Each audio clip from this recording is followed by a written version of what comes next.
Welcome guys. In one of my previous videos we upgraded the X-maxx steering.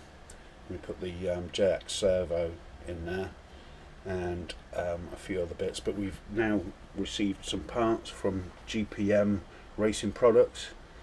5 days all the way from Hong Kong to the UK delivery, pretty good. We heard some horror stories that they were a bit lapsed with the deliveries, but 5 days, I think that's pretty damn good from Hong Kong. So we got the new aluminium servo holder, stainless steel tie rod, and the 25 tooth servo horn, and I believe this one takes the bearing and it sits inside the bell crank as the other bit. Aluminium Servo Saver, fully adjustable. Got all the links, all the new bearings in the packets, and an aluminium bell crank. You might say I believe that the bearing will sit on there and sits in there as well. So I'm going to start unwrapping these, and then I'm going to start putting stuff together and stripping the X-maxx for the second time. The steering was just atrocious. So the other tray that I got was a Traxxas tray. I think it was plastic, and I think that it's just all a bit too flexible. So with the new aluminium one, I'm hoping it's going to be an awful lot better. I'll put a link to in the description for all these parts. They're quite expensive, but if it does the job, it's an added bonus. So I'll come back to you in a minute, guys. The quality of these parts is pretty good. They're nicely made, nicely machined. The GPM logo on there. They're quite light, so I don't think they're going to increase the weight of the truck too much. These are nicely machined parts. Adjustable spring in there. Look, it's got a big bolt through the bottom. The bearing sits in there, and you can adjust this whilst it's actually on the car, whereas with the old one the bits to adjust it. So we're going to get on, start assembling some of these parts and get the Traxxas apart. Right guys, the X-maxx is ready. Start stripping it down, get the front section off. You've got to take these parts off here, all 8 screws out of there, the 4 screws out of there. There's a couple of screws in underneath there, and then on the other side there's these two have got to come out. Obviously I'm going to change this, so all this has got to come out, and then there's a screw there, a screw there, and I believe underneath there is 2 screws that hold that bottom section in.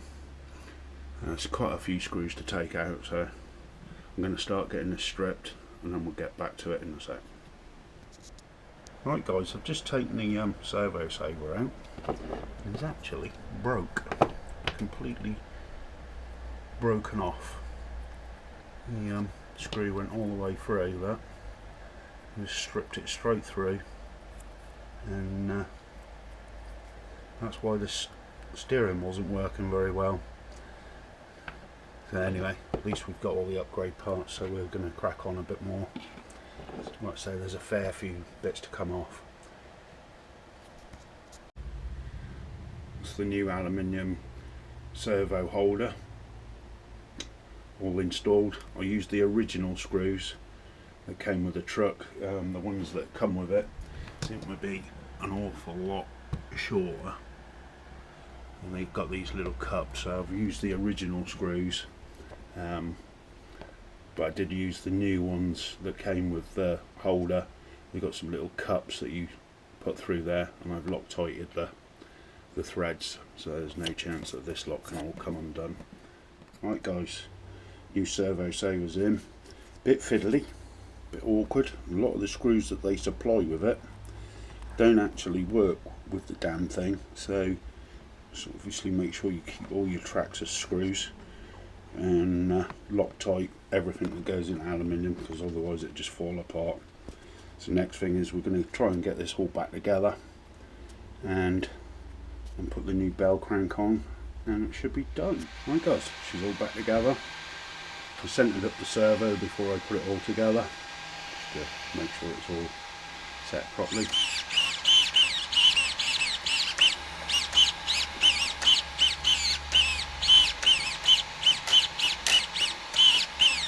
Looks like it's all nice and stable. Well, that had broke off the top there the other day. It was all bending, and that's why it wouldn't steer. I'm going to get the wheels back on and put down on the floor and see what happens.